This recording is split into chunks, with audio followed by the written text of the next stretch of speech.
Deputados estaduais. Função: legislar nas competências do Estado definido pela Constituição Federal. Atribuições: né? Propor emenda, alterar, revogar e derrogar leis estaduais, sejam ordinárias ou complementares, tá bom? Mais tarde, iremos falar a diferença entre leis ordinárias e complementares. Bom, elaborar e emendar a Constituição Estadual, desculpe. Julgar manualmente as contas prestadas pelo governador do Estado. Criar comissões de inquérito. Outras competências estabelecidas na Constituição Federal e Estadual. Deputados distritais. Definição: representantes populares do Distrito Federal, conforme a Constituição de 1988. Então, os deputados estaduais só vieram surgir a partir dessa Constituição, né, da última Constituição que tivemos.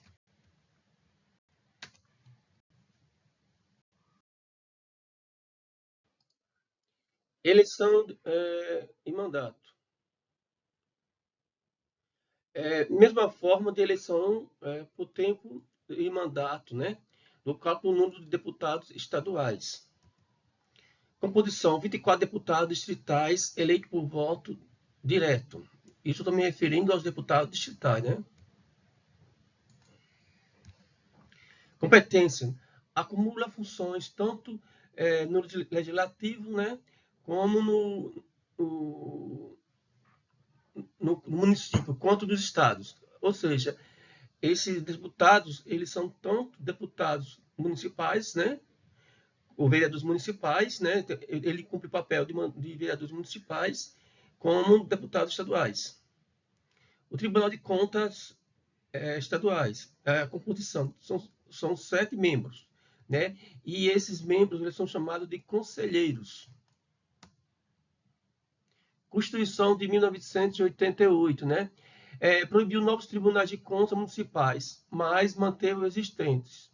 Ou seja, antigamente, né, existia tribunal de contas municipais, né? Só que com a Constituição de 88 isso foi proibido.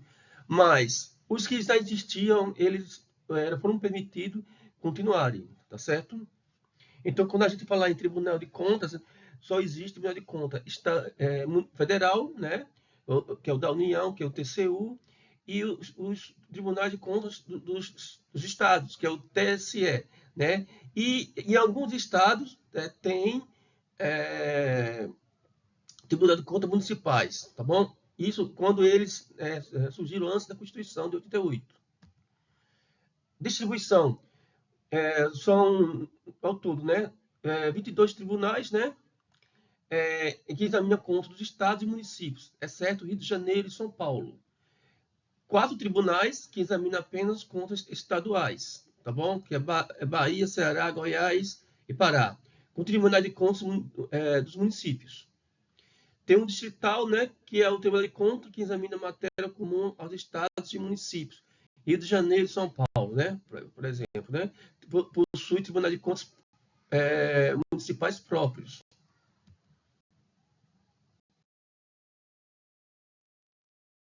Legislativo municipal, né? É formada por Câmara dos Vereadores, tá bom? O mandato é de 4 anos, igual a um deputado federal e estadual, né? Composição é proporcional à população do município, né? Ou seja, no município que tiver 9 a 21 vereadores, são municípios de até 1 milhão de habitantes, né?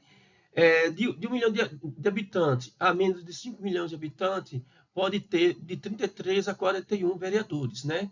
De 5 milhões, né? Mais de 5 milhões de habitantes, 42 a 55, né? Bom, imunidade, né? Inviolabilidade de opiniões, né? Ou seja, ele pode falar a qualquer coisa, né? De acordo com o seu cargo, né? Em palavras também, votos, né? No exercício do mandato. Para isso, ele tem que estar no exercício do mandato dele. Proibição e incompatibilidade, né? É semelhante aos membros do Congresso Nacional e Assembleia Legislativa estaduais. Poder Legislativo segue as linhas gerais do nível federal, estadual, né? Com algumas adaptações. Participação popular, né? A gente vai falar sobre isso, né? Iniciativa de projeto de lei, uma manifestação pelo menos de 5% do eleitorado. Poder Judiciário do Brasil, né? A gente sabe que o Poder Judiciário, que a República é formada por 3 poderes, né? Que é o Legislativo, o Executivo e o Judiciário, né? Já falamos dos dois primeiros e agora vamos falar do Judiciário. Ele tem um poder de julgar e aplicar as leis elaboradas pelo Legislativo, exercido pelo Executivo. Ou seja, ministros, desembargadores e juízes formam a classe responsável por essa função. Funções do Poder Judiciário, né? Resolver conflitos de interesses concretos, ou seja, existentes, entendeu? Concretos, quer dizer, de direito. Para ser mais específico, né? É uma situação específica que ocorreu no mundo real, o que gerou implicações no mundo jurídico, tá certo? Continuando. Controle de constitucionalidade, né? Garantir que normas jurídicas estejam em conformidade com a Constituição Federal. Sistema de controle, né? Existe o sistema difuso e o concentrado, né?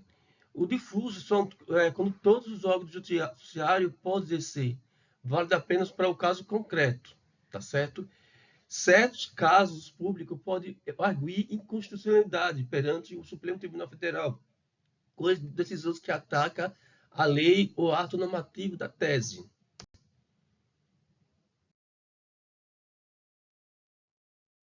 Esses termos jurídicos, que é muito usado no, no ramo jurídico, né? No ramo judicial, a gente não tem que se preocupar muito não, porque a gente não é obrigado a saber, né? Mas a gente tem que entender o seu significado.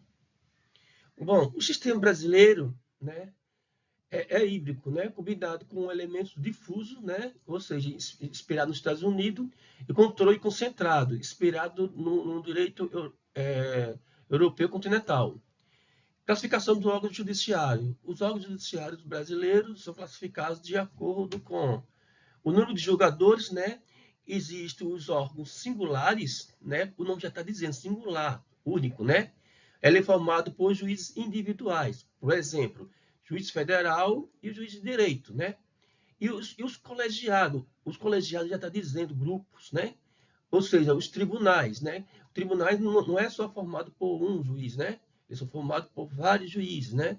Aí, como exemplo, o TRF, né?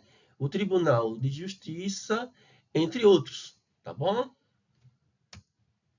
Matéria, justiça comum, né? O que trata a justiça comum? É de assuntos relacionados à vida cotidiana da pessoa, entendeu? Desde que não seja específico. Por exemplo, né, tem os tribunais e os juízes estaduais e os federais. A justiça é especializada. Aí você vê a diferença, né? É quando trata de um assunto específico. Por exemplo, né, que julga o Tribunal Superior do Trabalho, né? Que só julga matéria do trabalho. Ele não julga matéria eleitoral ou militar. Ele só julga matéria relacionada ao trabalho. O TSE só julga matéria relacionada à eleição. O STM, né? O Tribunal Superior Militar, só julga matéria relacionada aos militares, né? Ponto de vista federativo, né? Existem os órgãos estaduais, entendeu? E os órgãos federais. Quais são os órgãos tribunais, né? Os órgãos estaduais são os tribunais e os juízes estaduais. Quais são os órgãos, então, federais? O nome já está dizendo. São os tribunais regionais federais e os juízes federais, tá bom? O nome já está dizendo, o nome já é específico.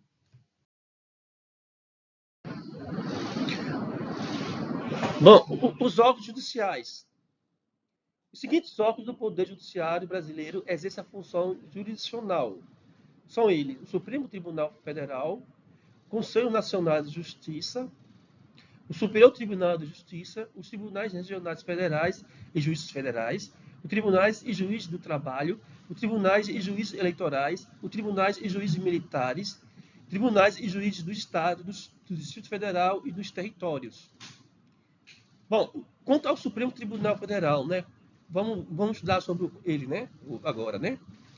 Bom, ele é o guardião da Constituição Federal, né? O nome de guardião já está dizendo de tudo. Ele guarda a Constituição, ele obedece à Constituição, né?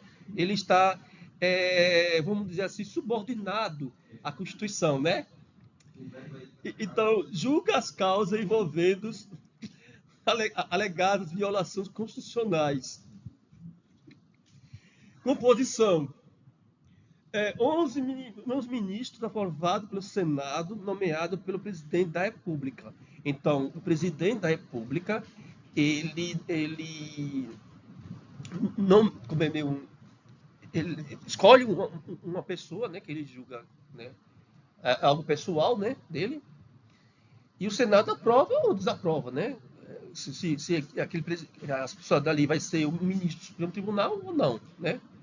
A gente viu o caso recente, né, do, do advogado do atual presidente, mas o amigo pessoal dele, né, que foi, que foi escolhido, aprovado pelo Senado Federal, né? Bom, requisitos para ministros, né? Brasileiro natos, entre 35 a 65 anos, com notável saber jurídico e reputação ilibada. Veja bem, então, para ser ministro, né, ele tem que ser brasileiro natos, né, ou seja, nascido no Brasil, né, ter entre 35 a 65 anos, com notável saber jurídico, né, ou seja, a pessoa tem que ter conhecimento amplo e profundo da lei, né, e ter uma reputação ilibada, ou seja, o cara ter, bom, o nome já está dizendo, né, que tem uma boa reputação, não tem nenhum crime contra ele, né, não tem nada de ilegal contra essa pessoa, né. O Conselho Nacional de Justiça, criação pela Emenda Constitucional número 45, de 8 de 12 de 2004, né, instalada em 14 de 6 de 2005. A função é controlar a atuação administrativa e financeira do Judiciário e supervisionar o desempenho dos juízes. É composto por 15 membros com um mandato de 2 anos, admitindo uma recondução entre 35 e 36 anos de idade. Inclui os ministros do Supremo Tribunal Federal, do STJ, do TST, né? Tribunal Superior do Trabalho, desembargadores, juízes estaduais e federais, membros do Ministério Público, advogados e cidadãos de notável saber jurídico, né? O Superior Tribunal de Justiça era a função garantir a uniformidade da interpretação das leis federais. Ou seja, se com recurso, por exemplo, dos TRFs, haver algo que um TRF concorda, faz uma sentença diferente da outra, de outro TRF, então cabe o Supremo Tribunal de Justiça ele disser qual das duas está correta a interpretação, entendeu? Entenderam, pessoal?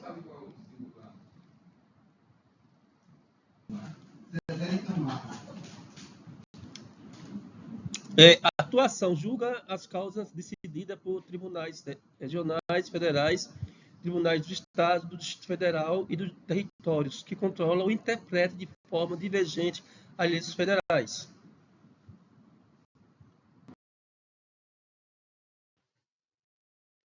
Composição: 33 ministros, nomeado pelo presidente da República, aprovado pelo Senado. Requisitos para ministro, né? Brasileiros entre 35 a 65 anos, né? Com notável saber jurídico e reputação ilibada, ou seja, não ter nada, nenhum processo judicial, né? Ou nenhuma mancha que possa afetar a sua nomeação. Origem dos ministros, né? Um terço do juiz do Tribunal Regional Federal, né? Um terço é do desembargador do Tribunal de Justiça e um terço, alternadamente, entre advogados e membros do Ministério Público. Justiça Federal, órgão de tribunais, né, regionais e federais, né, e os juízes federais. Então, os órgãos da Justiça Federais são dois, né, nesse caso aqui. Competência, julgar as causas envolvendo a União, autarquia ou empresas públicas. O TRF, né, que é o Tribunal Regional Federal, ele decide em grau de recurso as causas apreciadas pela primeira instância, pelos juízes federais. Ou seja, eu vou explicar melhor aqui. Os juízes, uma causa entra no juiz de primeira instância, né, e a pessoa que, vamos dizer assim, que perdeu, ela pode recorrer diretamente ao TRF, ela recorre ao TRF, entenderam?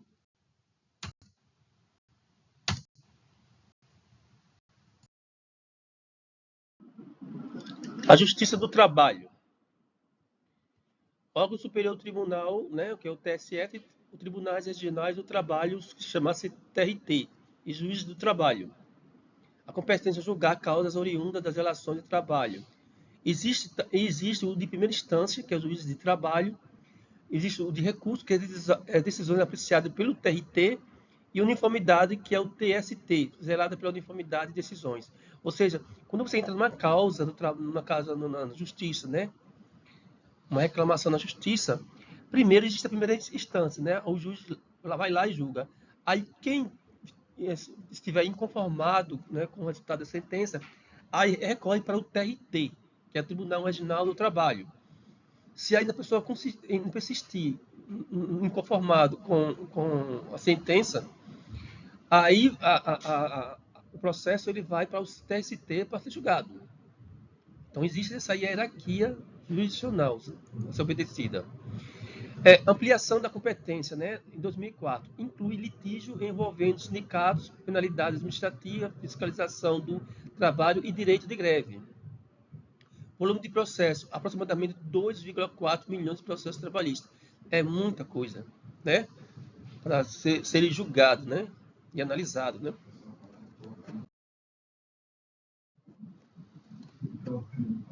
Justiça eleitoral.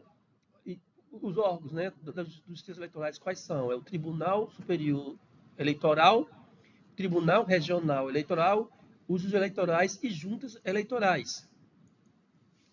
A competência, julgar causas relativas à legislação eleitoral. Aí existe também o juiz de primeira instância, que são os juízes eleitorais, os de recurso, que são as decisões apreciadas pelo TRE, e o de uniformidade, né, que é o TSE, que zela pela uniformidade das decisões. Papel administrativo, organização, normalização das eleições no Brasil. Composições integrantes, né, escolhido entre juízes de outros órgãos judiciais, servindo por tempo determinado. Justiça militar, né? Eu acho que das várias esferas de justiça específica, né? Talvez a militar seja menos conhecida pela população, né? Porque normalmente quem usa são os militares, né? Quais são os órgãos? Né? Existe o Superior Tribunal Militar, Tribunal de Juízes Militares. A competência de julgar os crimes militares definido em lei, tá bom? A organização é presente tanto nos estados quanto na União. Justiça Militar Estadual, ele é presente nos 26 estados e no Distrito Federal. Também existe também o de primeira instância, que é o Juiz de Direito e Conselho de Justiça Especial Permanente. O segunda instância, que é o Tribunal de Justiça Militar, Minas Gerais, São Paulo e Rio Grande do Sul. E Tribunal de Justiça nos demais estados.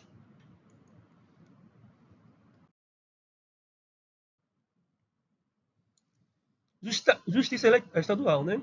Organização, né, determinada pela Constituição Federal, composta por duas instâncias, né? Tribunal de Justiça e Juízes Federais. Competências definidas pela Constituição Federal, né, Constituição Estadual e Lei de Organização Judiciária do Estado. Tribunal de Justiça, revisar decisões do juiz de segundo grau e julgar determinadas ações de primeiro grau. representação de inconstitucionalidade, julgado pelo Tribunal de Justiça para as leis e atos normativos estaduais e municipais. Bom, então, a gente vê que há uma limitação da Justiça Estadual, né? Ele só julga a Constituição ou não de leis estaduais, né? E a Constituição estadual, não, a federal está fora disso aí, né? E que é julgado pela a Justiça Federal, no caso, o Supremo Tribunal Federal. Bom, tem a Justiça Militar Estadual, né? Que é facultativa, com competência sobre a Polícia Militar Estadual. Integrantes, os desembargadores, né? E juízes de direito de primeira instância. Tribunal Júri, né? Único órgão judicial com participação popular. Julga crimes contra a vida com decisões juradas e presença de juiz. Princípio de garantia do Poder Judiciário. Para garantir a isenção em suas funções, o Poder Judiciário dispõe de princípio de garantia previsto na Constituição Federal, incluindo ingresso por concurso público, seleção de juízes por meio de concurso, tá bom? Publicidade dos seus atos judiciais, transparência e decisões judiciais. Todos os atos judiciais, eles devem ser, né, transparentes e publicados, né? Vitalicidade, né? Garantia da permanência do cargo. Inamovibilidade, proteção contra transferência arbitrária. O juiz ele não pode ser transferido de um local para outro sem que haja uma justificativa, entendeu? Irredutibilidade do subsídio, proibição de redução salarial, proibição de exercício de outra função, exclusivo da função de juiz, proibição de atividade política partidária, impedimento de envolvimento político, ou seja, um juiz ele não pode, por exemplo, se candidatar, vereador, deputado, né, o prefeito, o deputado, ele não pode fazer isso, ele tem que se afastar antes, né?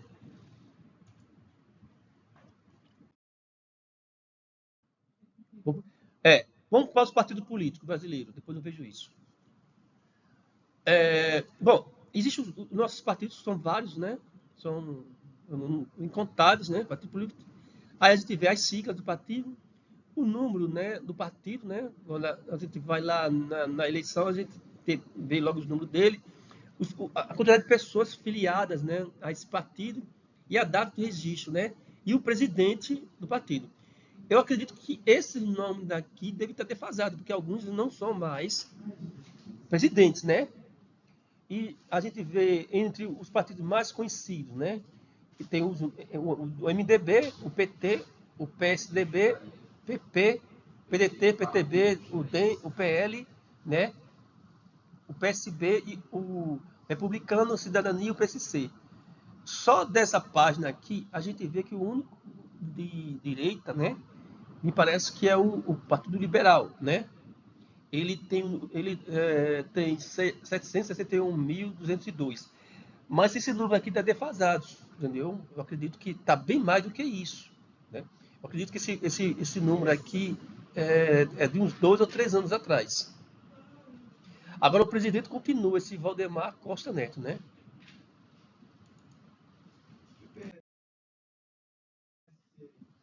Bom, tem o PCdoB, né? Que é de esquerda, né? O POD, né? O Podemos, né?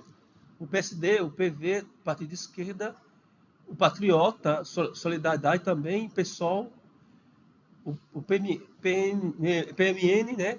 Tem o PTC, DC, o PRTB, o PROS, o PSL, né?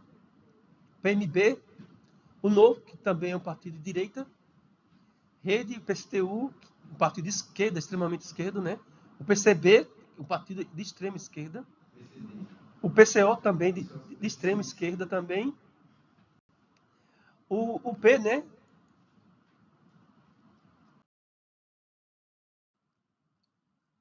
Bom, agora isso aqui é importante, né? A gente saber a diferença entre plebiscito e referendo, né?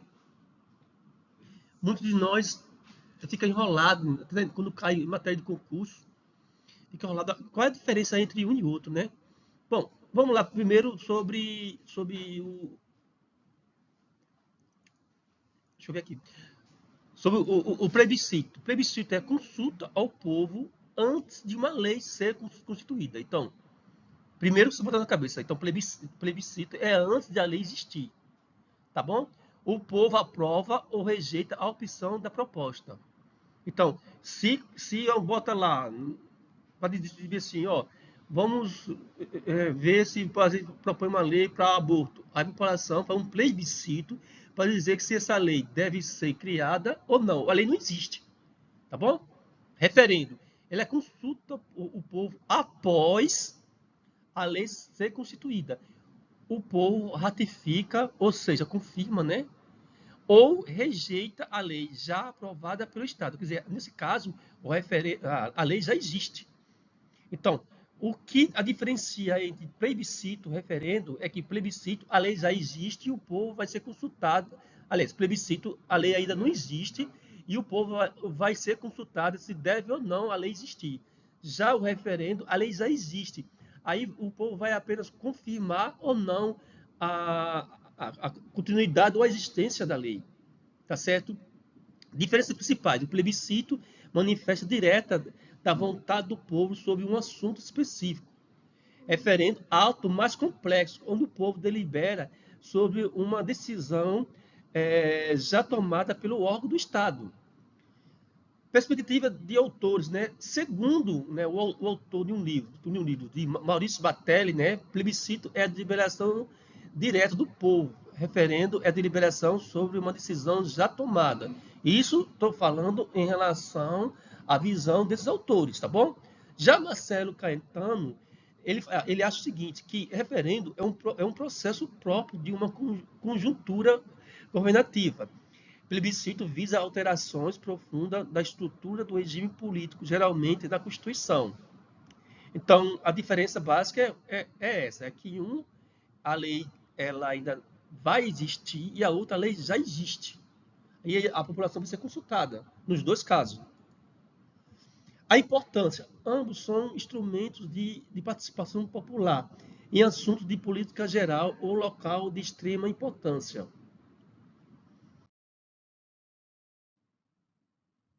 O papel da igreja na política, né? Bom, vamos lá. Inserção de meio no Ministério da Esfera Política. Contexto histórico. Tabu atual. A inserção de membro do Ministério da Política ainda é um tabu para muitos. Em muitas igrejas não se admite que um membro ele se candidate em algum cargo público, né? Realidade histórica. Sacerdotes e profetas ligados à política não são novidade. Desde os primórdios, o povo israelita usa essa prática, né? É algo comum naquela época. O exemplo é José, Moisés, Samuel, Isaías, Daniel, entre outros. Atuação e influência, né? Utilizar sua influência política para o bem da sociedade comum, representando do povo, agiram como representando do povo em esfera de poder. Preservação da espécie, graças à sua performance, puderam preservar sua espécie na maioria dos casos. Parâmetros da atualidade, parlamentares evangélicos, né? Eles representam o povo de Cristo na política brasileira, tá certo? É certo que eles não, existem momentos que eles podem fazer muito pouco, né? Por quê? Porque quando é algo, né, em que a população ou o governo, né, deseja muitas vezes, né, oferecendo trocas, né? Então, muitas pessoas passam a ceder essas trocas, né, de favores e acaba aprovando coisas que vai até contra o cristianismo, né? Objetivo: trabalham política pública para o bem da sociedade e defendem os ideais de Cristo através da Igreja brasileira.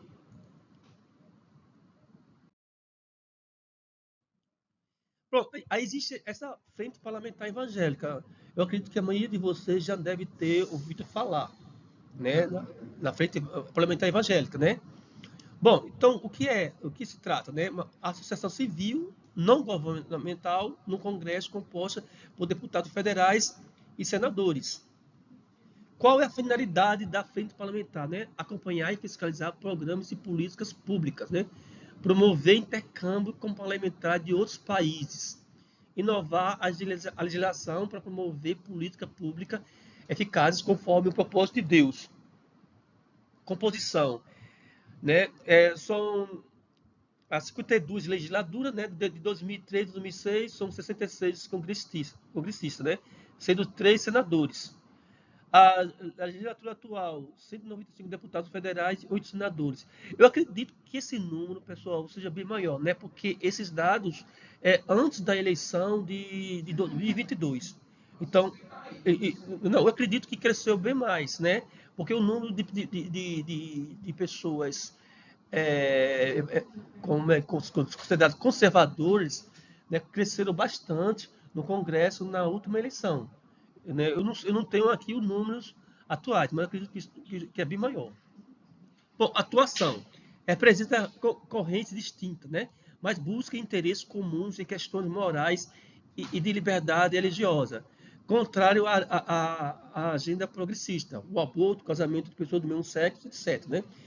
Então, se não fosse, vamos dizer, primeiramente Deus, e segundo esses deputados, né, senadores evangélicos, né, o casamento gay já tinha sido aprovado, né, assim como o aborto, assim como outras pautas que vai contra o cristianismo.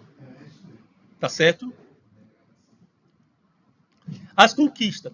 Extinção do feriado, Dia do Evangélico, no Distrito Federal, aprovação do Dia Nacional da Marcha de Jesus, garantia de direitos iguais para todas as religiões, similar ao Acordo Brasil e Santa Sé. Atividade. Realiza cultos semanais no Congresso, com grande participação de assessores e servidores. Posição da igreja em relação a alguns temas, né? Primeiro, a lei contrária à palavra de Deus, né? Publicação no livreto Doutrina Sociopolítica, a visão da igreja para a igreja do Evangelho Quadrangular, né? Posição da igreja quadrangular em questões morais e éticas. A igreja deve se posicionar em questões morais e éticas, sociais, políticas, religiosas e espirituais. Né? Os cristãos devem entender sua importância e a igreja no destino da nação. Influenciação. Né? A igreja pode definir rumos históricos e transformadores através da oração e da ação unificada. Representação política. A igreja evangélica brasileira deve ser representada por pessoas comprometidas com Jesus e o evangelho. O engajamento político, né? A bancada evangélica necessita de uma bancada evangélica forte e sustentável no Brasil. Projeto político de cidadania, desenvolvido pela IEQ, para promover a participação política dos cristãos. Mensagem final, guerreiros de Deus, né? Os cristãos devem influenciar todas as áreas sociais e do poder, seguindo o exemplo de Cristo.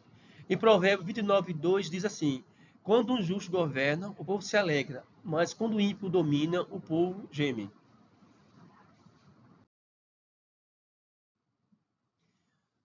Agora, vamos ver, né, na doutrina sociopolítica da IAQ, segundo as principais, né, palavras de Deus na igreja evangélica quadrangular. Vamos ver, né, os temas, né, em relação à igreja quadrangular, o que ela acha. E a maioria das igrejas cristãs, né? Divórcio. Primeiro vamos ver divórcio. Troca de cônjuge tornou-se comum na sociedade secular e cristã. Casais cristãos estão se separando com frequência, né? Deus planejou que o homem e a mulher permanecessem juntos até a morte. Jesus disse: o que Deus uniu, não se separe o homem. Aí a gente, com calma, dá uma olhada em Mateus 5:32, 1 Coríntios 7, de 10 a 15, Efésios de 5, de 22 a 23. Resposta de Jesus em Mateus 19 a 4:9. Ele diz assim: Jesus infantiliza a criação do homem e mulher se torna uma só carne. Divórcio permitido por Moisés devido à natureza do coração das pessoas. Uma base para o divórcio é relações sexuais ilícitas. De forma alguma, né, consta na Bíblia que divórcio é algo que é aceitável. Né? Divórcio ele é pecado. Né? Só há, segundo a Bíblia, duas formas de você se divorciar sem que traga maldição para você. E quais são elas? Primeiro, de traição. Segundo, a morte do cônjuge. Esses dois casos você está liberado, né? Né? Entendeu?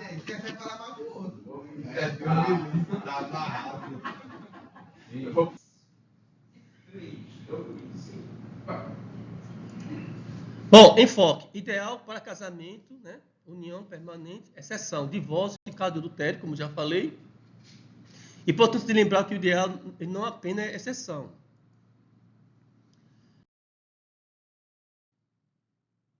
Casamento de pessoas do mesmo sexo, né? E homossexualismo. Bom, a lei número 9.278, de 10 de 5 de 96, né? O que é que ela faz? Ela regula a proteção do Estado e união estável entre homem e mulher. Redobra a preocupação da igreja em defender princípio bíblico e fortalecer a família. Posicionamento da igreja contra a união civil de pessoas do mesmo sexo. Família é a união indissolúvel de homem, uma mulher e filhos. Ou seja, o casamento ele é só entre homem e mulher, né? E não entre duas mulheres ou entre dois homens. O que pode existir, né, talvez seja o chamado união estável, né? Os valores morais são normas intocáveis, são frutos de consenso. Realidade atual. O homossexualismo presente na sociedade e na igreja deve ser encarado com compaixão pela igreja. A igreja ela não pode querer julgar o homossexual pela sua opção. A igreja ela deve acolher essas pessoas para que elas permaneçam na igreja e que, sendo a vontade de Deus, ela pode transformá-la, entendeu? E isso pode mudar o coração dela. É mais fácil um pecador, né? Uma pessoa que não esteja na conformidade com a lei de Deus se converter dentro da igreja do que fora. Então, a gente temos que aceitar essas pessoas, amá-la e detestar o que elas praticam, mas amá-la. É diferente. Então, nós cristãos devemos amar o pecador, amar o homossexual, mas detestar as suas práticas. Não aceitar, não achar que aquilo dali é uma coisa correta. Tá certo? Mas também a gente tem que respeitá-los. Tá bom? Passagem bíblica. Aí a gente dá uma olhada em 1 Coríntios, capítulo 6, versículo de 9 e 10, Levítico 18, 22, Romanos, capítulo 1, de 26 a 27. Ensinamento bíblico, né? Porque a Bíblia nos ensina em relação a isso, né? O homossexualismo contraria a intenção original de Deus, do Criador, né? Porque Deus, ele não criou dois homens ou duas mulheres, mas criou um homem e uma mulher. Entendeu? Então, não é uma fala machista, mas o que consta na Bíblia. Estou falando o que consta na Bíblia. Apenas eu estou repetindo o que tem na Bíblia. Alguns podem não concordar, mas assim, estou falando que apenas estou reprisando o que tem na Bíblia, na palavra de Deus. A única base para divórcio, né? Relações sexuais ilícitas, né? Ou seja, se um casal, né, um lado pratica a homossexualidade, né, talvez seja o único caminho seja a separação. Nesse caso, né? A margem final. Deus providenciou perdão e restauração. Deus pode todas as coisas. Se Deus construiu o mundo em 7 dias, se Deus restaura qualquer pessoa, né, mesmo que ela esteja no mais profundo abismo e traz a luz, Deus pode restaurar um homossexual, que o mundo diz que é impossível, mas para Deus tudo é possível, entendeu? E transformar aquela vida, tá certo? A igreja ama o homossexual, mas condena os seus atos. A igreja também convida a transformação e nova vida em Cristo. Esse é o posicionamento da igreja em relação ao homossexual, entendeu? Então, a gente tem que separar o que é a pessoa, o homem, o pecador, do pecado.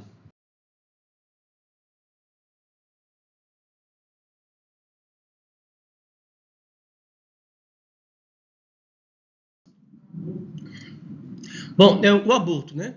Contexto legal. O Congresso Nacional derrubou um veto à esterilização legalizando a prática, né? O grupo Antivida agora trabalha para legalizar o aborto. A gente viu ultimamente, né, que tentaram levantar uma lei no Congresso Nacional da Câmara dos Deputados, criminalizando o aborto, né? Se não me engano, até 22 semanas, né? Quem abortar pode ser considerado como uma pessoa, como um crime, né? O projeto de leis, há vários projetos de leis tramitando no Congresso para legalizar o aborto, né? Aí é que é importante, né, aquela bancada evangélica, né, impedir isso, né?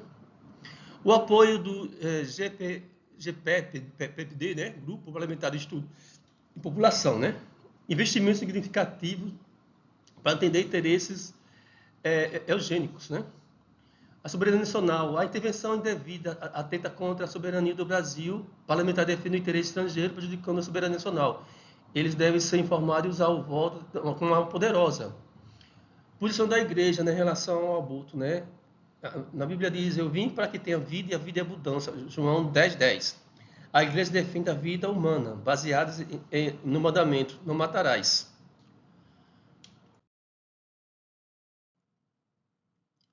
A imposição do controle de natalidade e esterilização, né? A visão bíblica, né? Filhos são uma herança do Senhor e uma bênção do Salmo, né? Tá, Salmo 27, versículo 3 a 5, né? Deus ordenou, sede fecundos, né? Multiplicai-vos e enchei toda a terra. Capacidade humana. O marido e a esposa têm capacidade singular de criar outro ser humano com livre-arbítrio. Filhos devem refletir o compromisso dos pais com a palavra de Deus. Planejamento familiar. Cada casal deve planejar e orar sobre o número de filhos que pode educar corretamente. Esterilização no Brasil. Alarmante taxa de esterilização, especialmente no Nordeste. Em 1992, mais de 50% dos métodos de planejamento familiar era esterilização. Na década de 70, pessoal, o Brasil tinha uma das maiores taxas fecundas do mundo, né? Hoje, a gente está mal substituindo as pessoas que morrem. E daqui a 10 ou 20, 30 anos, né, o Brasil vai começar a entrar em declínio populacional por causa disso, porque a taxa de natalidade decaiu muito, né? E não está suprindo as pessoas que morrem, né? Normas do Conselho Nacional de Saúde, né? O planejamento familiar é de livre decisão do casal. O Estado deve fornecer recursos educacionais científicos, sem coerção. Informação sobre o método contraceptivos deve incluir risco contra indicações. Bom, com relação à pena de morte, né? A passagem bíblica, não matarás, né? A mim pertence a vingança, eu retribuirei, diz o Senhor. Contexto atual, crescente criminalidade traz a questão da pena de morte à tona. Pequeno, mas alarmante, segmento da sociedade apoia a pena de morte. Posição da igreja contra a pena de morte, mesmo com sua prática no passado e algumas nações cristãs. A igreja não permite que se dê a alguém o direito de tirar a vida de qualquer pessoa. A pena de morte hoje é admitida em alguns países, né, mais conhecidos, os Estados Unidos, né, todo mundo sabe disso, a China, né? Eu não me lembro aqui se tem algum país europeu, né, que adota a pena de morte. Não tenho esse conhecimento, mas na África existem vários países da África que adotam. Risco no Brasil, risco de erro jurídico e influência no poder econômico. Possibilidade de injustiça, especialmente contra os pobres e desamparados. Ou seja, quem na pena de morte, a desvantagem é que um pobre que não tem como se defender muito, né?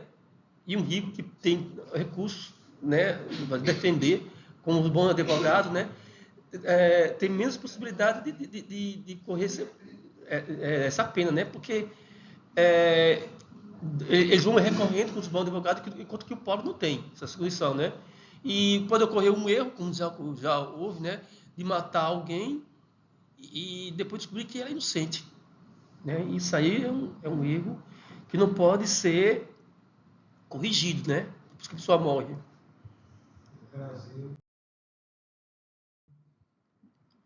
Exploração da criança e do adolescente. Passagem bíblica. Jesus disse: deixe vir a mim as crianças e não as impeça, pois o reino dos céus pertence aos que são semelhantes a elas. Mateus 19, 14. Contexto atual, a escravidão continua mascarando, né, na exploração da criança e adolescente. Trabalho escravo infantil e prostituição são um problema grave no Brasil. Uma das piores coisas que você pode fazer com criança e adolescente é você explorar a criança sexualmente. Isso deixa um trauma. Você imagina que se uma mulher já, né, adulta, se ela for violentada, isso deixa um trauma nela. Agora você imagina uma criança, um adolescente. Então esse trauma se multiplica por 10, 100, 20 vezes pior. Entendeu? Vamos continuar.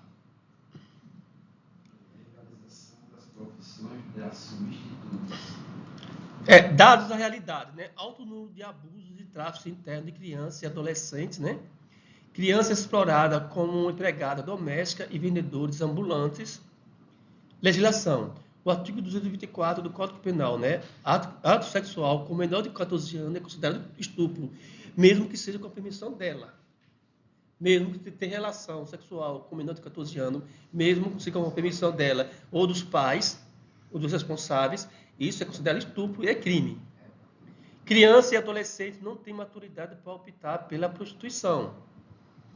Ação da igreja é participar e elaborar, né, projetos para combater a exploração sexual, apoiar projetos voltados para o bem-estar de crianças e adolescentes, conscientizar a liderança da igreja sobre a importância do combate à exploração. Histórico legal. Existe o Código de Menores de 1927 e Declaração Universal dos Direitos da Criança, de 1959.